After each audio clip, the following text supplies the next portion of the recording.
Hi, this is DJ Tina, host of HMTV Canada eZine. On the phone with me today is Ty Oliver. Hi Ty, how's your summer been? Pretty good.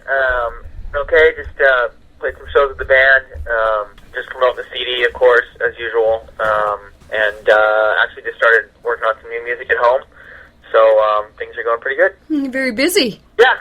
Can you tell us your latest melodic, expressive, and emotional release of the Sophomore CD, Heartstrings? That's the second CD I put out. It's, pretty new. I just released it in April, and it's just, 10 songs of very melodic instrumental guitar, rock music, very Satriani, Steve Vai influenced, but also, I draw a lot of influences from, like, pop rock stuff. I mean, Goo Goo Dolls, Lifehouse, stuff like that. So it's basically a combination of my love for good songwriting, and then also great guitar playing, and just emotional, expressive music. So I try to combine all those things and have it, come together in the music that I make. And I think that it came together really well on the Heartstrings CD. I think it's a really good representation of where I'm at, So I'm really happy with it. And yeah, it's out now. You can get it, and the reviews have been really great. So check it out. I know it's very different. You usually expect to hear singing in normal CDs, but this comes to be very unique and very different to the market. Yeah, typically, people in most music, popular music, has vocals in it, of course. But, there's also that, there's a huge instrumental, kind of underground guitar genre that's just kind of flies under the radar.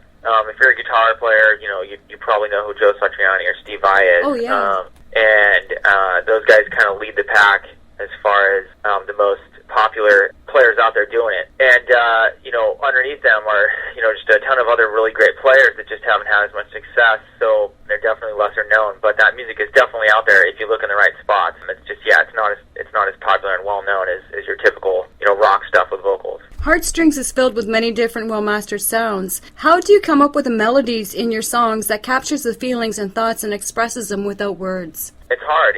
Every song is really a challenge, honestly. Sometimes when I'm really, really lucky, I'll be putting together a song, and it always starts with just a couple of rhythm guitar riffs, and I'll usually kind of put together, the basic structure of it, and then I'll just kind of jam over it until I find some lines that I really like, or something that I feel really fits, and fits the feel and does the song justice. But once in a while I'll get really lucky and I'll hear the melody, it's just like the perfect melody for a song, in my head before I even start to work on it. And those are few and far between, but when it happens, I'm really happy.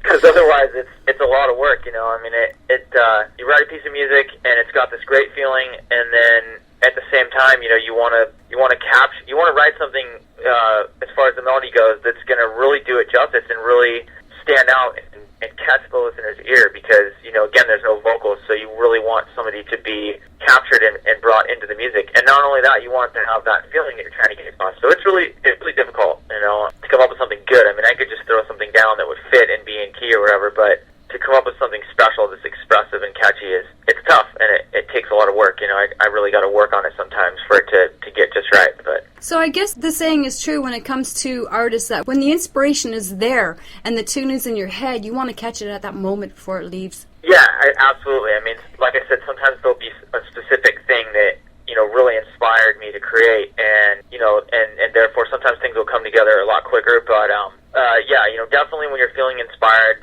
it's a great thing, because you kind of just go with it, and it kind of comes out, and things kind of seem to click into place a lot easier, and those are very special moments, and I cherish them very much. I believe that. So yeah, definitely get on it when you're feeling inspired. Just go for it. With your current lineup, Bobby Barnes on bass and Glenn Behana on drums, do the band members easily pick up on your lyrical content while producing these melodies? I think so. I mean, honestly, those guys kind of came along. Like, I'd already written and recorded the CDs and been promoting it for a while, and basically all the music was already done, and I kind of started looking for a band to play it live with, and I came across Glenn through just an ad online. He happened to be right here in town, which worked out really good because he's a killer drummer and a really cool dude. And same with Bobby, he's just a friend who'd been around a while, and the previous bass player was kind of taken off and going back to his old band, and Bobby just kind of stepped in, and it fit the bill really nicely. But those guys have done a really, really good job, understanding the music, the dynamics, adding dynamics to it, and just really getting the music and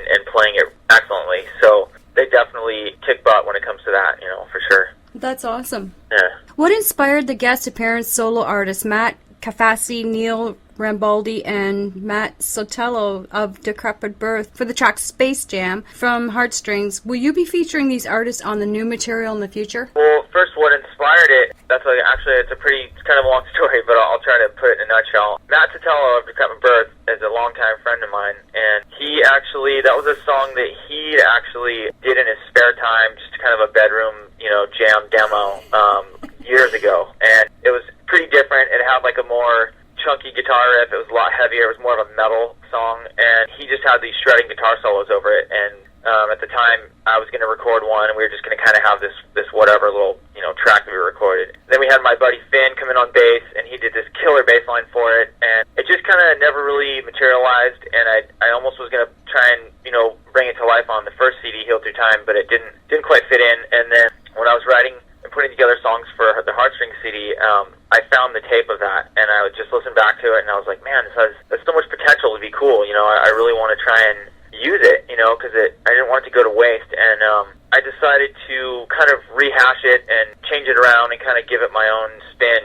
So I wrote some lead guitar melodies for it. I changed the rhythm guitars from heavy guitars to clean, and kind of put my own rhythm guitar stuff on it. And then it was just such a repetitive jam that it just kind of made itself a perfect space for some guest solos to come in and just do their thing. It just seemed, I could just picture it in my head. I was like, oh, this would be perfect for that. So once I had the track kind of wide open, I just kind of started contacting these guitar players. Matt Cafassi from Italy, excellent, awesome guitar player who I just been in contact with and been a fan of. And I hit him up and said, hey man, you want to throw a solo on this? And he was totally enthusiastic and down for it. So he recorded his part, emailed it to me, and then Neil Rambaldi, same thing, just another guy that I'd come across and was a fan, and we kind of had, been in contact and been friendly with each other, and I asked him, and he was totally cool with it, did a solo, and, of course, Matt Sotelo, being it originally his idea, was totally down to put a solo on there. So, yeah, it was a really cool track, and I'm really happy with all those guys, coming together and putting their stuff on it, and I'm just happy that they were down to do it, so, because I think it came out really cool, and it's kind of a special track, and, and as far as that goes. It's a very catchy tune. Yeah, it is catchy, it's got this real simple, groove, but it's very kind of bop your head or whatever. Yeah, it's catchy, so thank you, I'm glad you like it. It happens to be one of my favorites. Oh, right on, cool deal. Who helps record, mix, and master all your music? Well, that's a kind of a mixed bag, because the Heartstrings CD started out, my buddy Matt Sotelo, again, he recorded my entire first CD. We just did it in his house, and it was like totally low budget. But this time around, we started to do the drums in his house, and actually that's where we recorded them all. And then I had actually gotten a record deal in 2006, and that kind of fell through. They were going to pay for the studio time, so I went to and booked all this studio time, and then they flaked out and didn't pay for it, and I had to kind of put the whole thing on hold for like almost a year. And and then I came across, was able to get together the money for the recordings, and about a year later, this is in the fall of 2007, I come across somebody at work who owned a really, really high quality studio, and I went in there and checked it out, and I just looked around and was like, yeah, I definitely want to, finish the record here. This is a great environment. So a friend of mine named JD Kaiser, he kind of took over on the whole project. I retracked a bunch of guitars, some bass, and then we mixed and mastered the whole thing at Synergy Sound with my friend JD Kaiser. And I also recorded a couple of songs and some guitar parts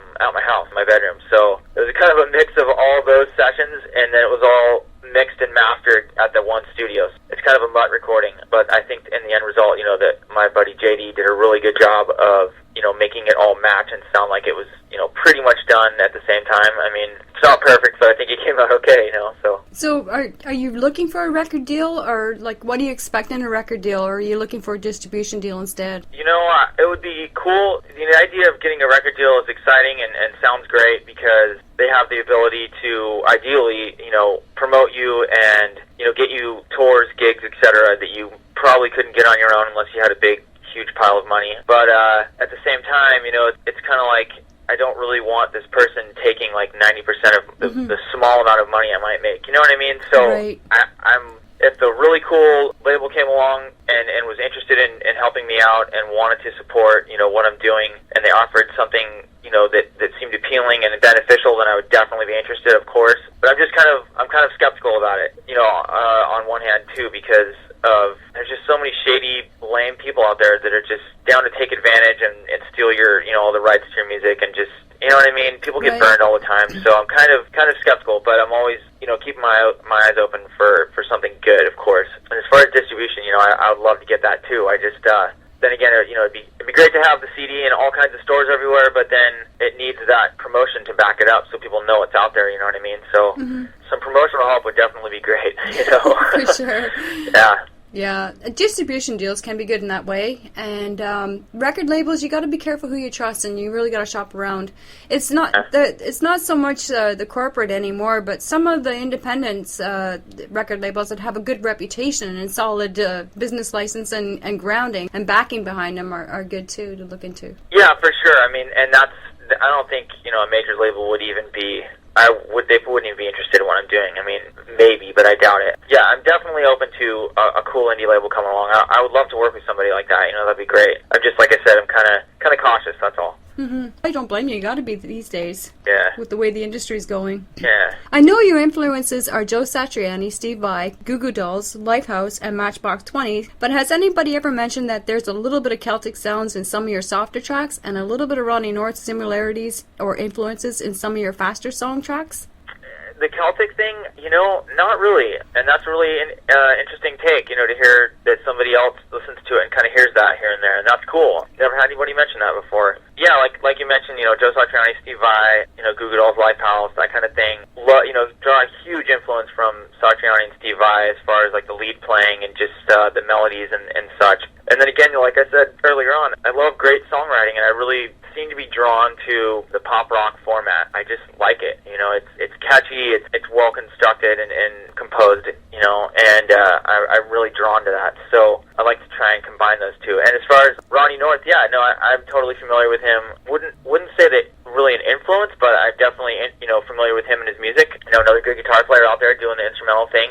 So as far as the Celtic thing, no, I've never, not really a Celtic fan, but very cool to hear somebody hear that in the music, That was one of the fans' questions, actually. Oh, cool. Well, right on. You're a very talented guitarist. What age did you start playing guitar? I started out playing drums, and I think I was somewhere around there. And then I played drums for a couple of years, and then I switched over to guitar, and I switched back and forth for a few years there. Like, I kind of had a hard time deciding which one I wanted to go with, because I liked a lot of heavy music. I liked a lot of death metal, a lot of thrash, but at the same time I started getting into some 80s rock bands and all the guitar player stuff. So I was kind of torn on which one I wanted to go for a while, and then in 2000, 2001 it really just kind of came down to, what, I really want to make instrumental guitar stuff. This is kind of where I keep coming back to, and the past just sort of made itself clear, and that's what I've been doing ever since. So that's more your passion than playing drums. Oh, yeah, absolutely. I mean, the drums thing was really cool, and I think drums are awesome. I love drums, but definitely not. It was just kind of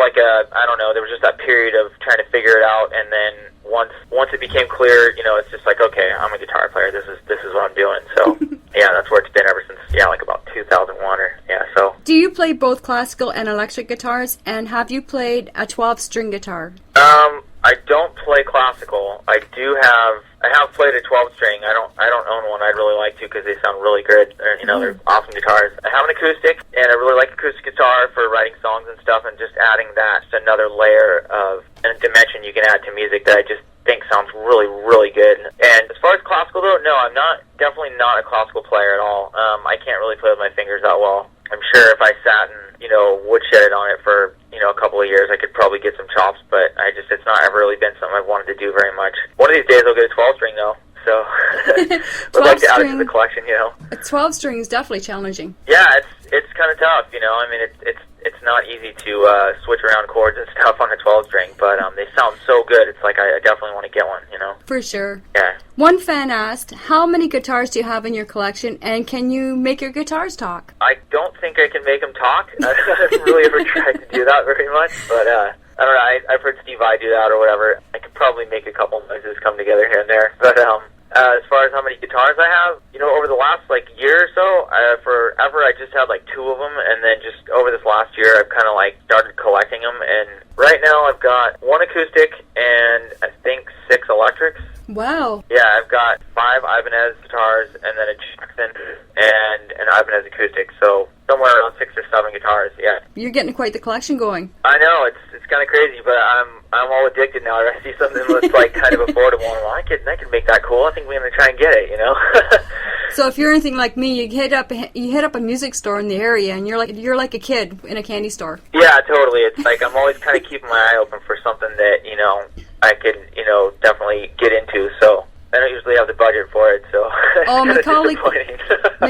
You know? McCulloch's Music Store in Cambridge is awesome. You walk in there and they have such sophisticated 12-string and 6-string electric guitars. I mean, once you walk in there, you can't walk out of there. And they take you a tour like through the downstairs, and their studio is awesome. You know, oh, so wow. Once you get in there, you can't get out of that music store. You just explore for hours, and you just put things on your wish list. Sounds cool. I'd definitely like to visit it someday. It's a really great place. Now, the windows are barred, and the doors themselves are made of steel, so the security is really tight. I mean, so it goes to show, you know, when their security is that tight, they got really expensive equipment in that place. Yeah, they've probably got, totally, just some really, really nice gear in there. For sure, they do. How does Heartstrings differ from your previous self-released debut album, Healed Through Time? I would say that Healed Through Time was more of, you know, at that time that I started writing that was like 2001 through 2003. That's when I was writing those songs. And my influences were very much, you know, old Joe Satriani and like 80s hair bands. I mean, that's totally where my head was at. And then it didn't even come out until 2005. So by the time it came out, I was already starting to, you know, write newer stuff. Some of the songs on Heartstrings, I started to just kind of rough draft. And by the time Heartstrings came out, my musical taste kind of like changed quite a bit, you know, over those years. And how I wanted to, you know, the kind of songs I wanted to write was definitely different. I feel it was. It was a bit more influenced by, you know, like I said, you know, Lifehouse, Goo Goo Dolls, that kind of thing. But at the same time, it's still a guitar record, so somebody might not, you know, somebody that's not familiar with this kind of stuff and is, say, you know, a fan of the Goo Goo Dolls might listen to it and just be like, I don't hear that in this at all, you know. But as far as like writing the rhythm guitars and stuff, I mean, that's where I draw the influence. But this album, I would say, is just more. I just think it's a bit more tight and like focused. You know, I kind of had a more confident sense of what I wanted to, you know, say, and just the feeling and the vibe. I just feel it was more current and more right on with where I am today than my early influences, you know. And you got to look at it too, like over a period of between 2005 and up to now, you've gotten more experience under your belt. Yeah, absolutely too. Mm-hmm. That too. So, you know, by the time, you know, Heartstrings came out, you know, I'd started playing.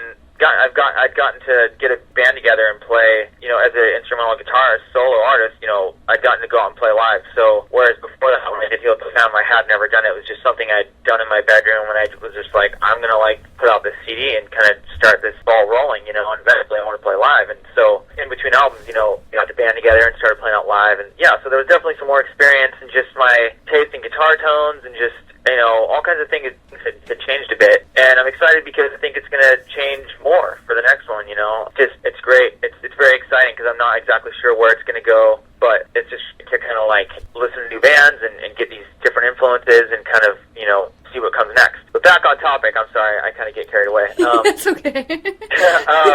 Heartstrings is definitely, I just felt it was more where I was at. It was kind of like the album I wanted to create and kind of wasn't able to, and then it came together on Heartstrings, you know. I feel like there's some really quality stuff on there, and I was really happy with how it came out. At the same time, there's also room for improvement, so, you know, excited about, you know, what comes next, so yeah. Has there been any challenges in producing both Healed Through Time and Heartstrings? Oh, yeah, absolutely. I mean, it was like one roadblock after another on both of them. The first one in particular, it was, you know, I was kind of getting the whole thing recorded and done as a favor from a friend, and, you know, he's got his own set of priorities and responsibilities, so I was kind of, like, put on the back burner, like, all the time, and I kind of had to always chase this guy around to finish it, and then, you know, come to getting it mastered or pressed, and I didn't have the money, and I kind of had to, like, you know, go through that, and tried to get a record deal, and, you know, I'm waiting around for that, and it's not happening, and so all kinds of stuff like that came into play, and then Heartstrings CD was a little smoother, but it had its setbacks as well, mostly in the beginning. You know, like I said, started out recording the drums in the fall of, like, 2006, and did the drums, and then the whole thing got put on hold because I didn't have the money to finish it, and so a year later we start recording, and then after that it it was pretty smooth. I mean, we did all the sessions, we got it mixed, we got it mastered, and then it was pressed at the beginning of the year, and then released in April of this year, 2008. So, but that roadblock, where I didn't get to do anything with it for like a year, and I mean, I was like dying to get it done. I mean, that's like all that's on my brain is finishing this project and getting it out there, because I mean, that's where I was at. I mean, that's my priority, and I couldn't do it. You know what I mean? So that was extremely frustrating. And like kind of definitely a challenge. It's okay, because in between that time, I wrote a couple new songs. Like "Fade Into You" and "Let Go." Some things just kind of ended up working out for the best. And you know what? It all came together, and it's out now, and it sounds good. So I'm happy with it. But those in between times are they're hard. I imagine they would be. Yeah, especially definitely. when you got limited resources. Yeah. Where was your video Made of Memories filmed at, and will you be producing any more videos from your sophomore CD, Heartstrings? That video was filmed, actually, some of it was filmed at a show that we did in April, on my drummer's birthday, actually. So that was just a gig that we did, and then the next day we went to our rehearsal spot and just kind of like made it, got the lighting together and kind of like tried to make it look as garage-like as possible. And so we just filmed it at those two places and then edited it together, and I think it came out pretty cool. I mean, it was definitely on a budget. It's not like some extremely high quality, major label video, but it's the best that I could do, with the resources. So, but it was really fun, and I think it came out good. A friend of the bass player Bobby Burns, a friend of his named Mark Thornton, he filmed it and edited it for us, and he was a cool guy and did a really good job. So, have you been on any tours since the release of Heartstrings? Not like any real major tours. I mean, we played locally around the Bay Area, Northern California area, like all the time. And we did do a quick run of shows in June that was like, it started out as like 4 shows. We were going to go to Huntington Beach, which we did, and then we were going to go to San Diego, and at the last minute that show got canceled. And then we did Hollywood, and then a show in Vegas, and then, of course, local gigs around here, but no major tours. I mean, this is all like totally right out of my pocket, and even doing that like quick run in June just like tapped me out. I mean, with hotel rooms and gas and whatnot, I mean, it's just like, oh my god, it costs so much money. And I would love to go out down the road. I mean, I'm dying to do it. I'm like absolutely just like craving for it, but I just don't have the money, and the resources are just not there. You know what I mean? Yeah. Yeah, and gas prices are just atrocious here too in Canada as well. I mean, we're paying the same prices as you are in California. Yeah, if not it's more. Pretty bad. Yeah. I mean, I would love to get an opening slot with a bigger band and go out on tour. I would love to do it. I mean, if that opportunity came along, I don't know, I'd beg, borrow, and steal. I'd make it happen. I'd get us out there. As it stands right now, I mean, it's just like it's not feasible financially to get out there and do some all over the U.S. tour, on our own. It's just not going to happen, I mean, we'd have to open up for somebody who's got, like, a good following and could kind of help us out, you know what I mean? So. Mm-hmm. How would you describe your live performances, and do you sell CDs and merchandise at your live shows? Yeah, we totally sell stuff at shows, absolutely. Well, yes, definitely. And the live performances, you know what, I love playing out live. I think the guys that I've been playing with for the past year, Bobby and Glenn, they're awesome. They are both totally, high energy players, pro performers. We go out there and we try to just give this high energy, fun performance, and we're doing instrumental stuff, so without vocals, most people are going to be apprehensive to it, and they're going to be like, "Oh, well, no singing. I don't care." But pretty much anytime anybody sees it, they're, whether a fan of the music or not, they're always like, "Wow, you guys were great," because we put like 110% energy into it, and we're not just standing there. We're not just kind of like staring at our shoes. We're like, we try to give a show, and I think that's really important, especially in this kind of music, to be entertaining, so we try our best to do that and have a good time, and we always have a blast whenever we play. I mean, it's just like, every time we're done with the show, I'm always like, oh my god, that was so much fun, so, man, I love playing out loud with those guys, whether it's for, a small crowd or, a bigger crowd. It's always a good time, and we always try to give the most energetic and enthusiastic performance we can. One fan asked, did you find it tough at first breaking into the music scene with your first release, Heal Through Time? Yeah, absolutely. I mean, I'm still trying to break into it, it definitely, with the internet being there, it makes it, 100 times, more easier to do. I mean, there's all, with the internet there, you've got this huge outlet for free promotion, and I mean, you can get your name worldwide fairly easily with just being yourself and this CD and this music. I mean, you can just put it up online and, email people, and now MySpace, the last few years just makes it, that much bigger and easier. Basically, the internet was like, my, real advantage for me, because I was able to, hit people that wouldn't even know I existed, because I wasn't on the radio and I wasn't out playing live. So with that, I was able to get my name out there a little bit, and get some interviews, and, get some things going on, a little bit of a buzz in the guitar world.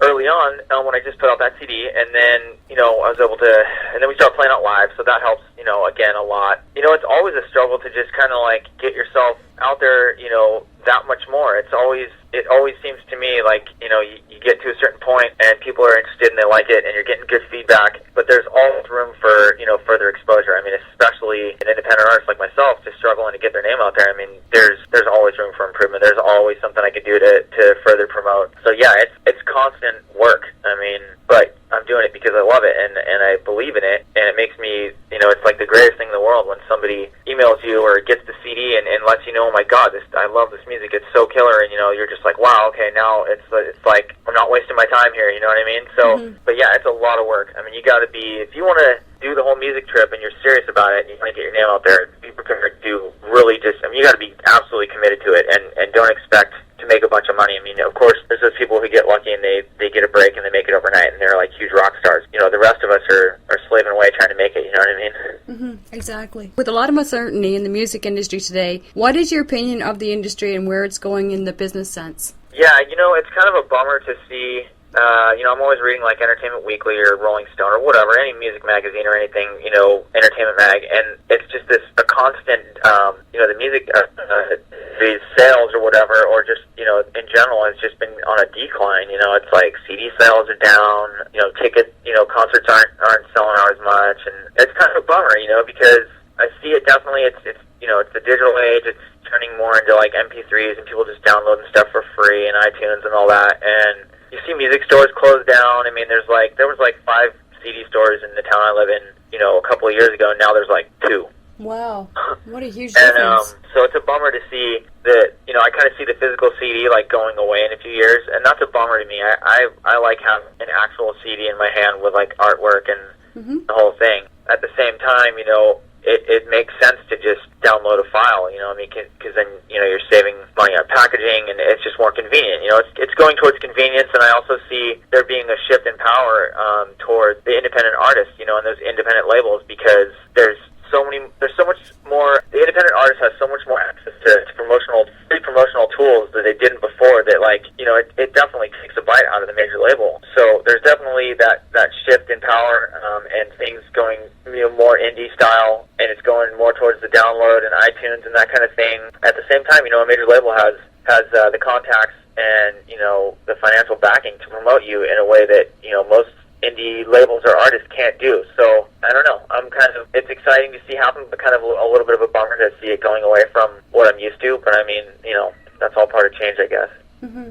But you're right. Having the physical CD in your hands is different, and playing MP3s, well, it's not the same quality as the high definition audio that you hear in stereo, which is way better. Yeah, no, it's definitely not. And this buddy of mine, my friend JD, who produced the CD, he's like, God, I'm hearing, I'm listening to these MP3s, and he's like, the quality is just so much less. He's like, it's so much worse than listening to it on a stereo. And I'm like, yeah, I know, dude. And that's just kind of what it's, going towards. So I don't know.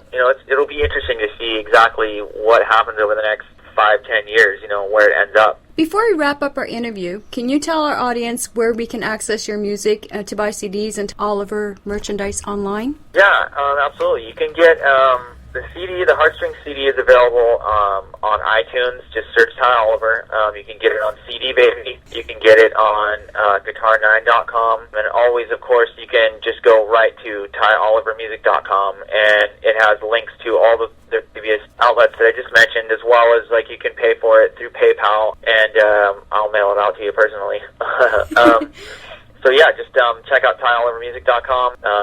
You can go to myspace.com/tyoliver, and all those links are there too as well. So it's out there for you. That's great. That's awesome. Thank you, Ty, for allowing our E-Zine to interview your band. You rock. Hey, no, thank you for having me. I really, really appreciate the opportunity and support, and yeah, thank you so much.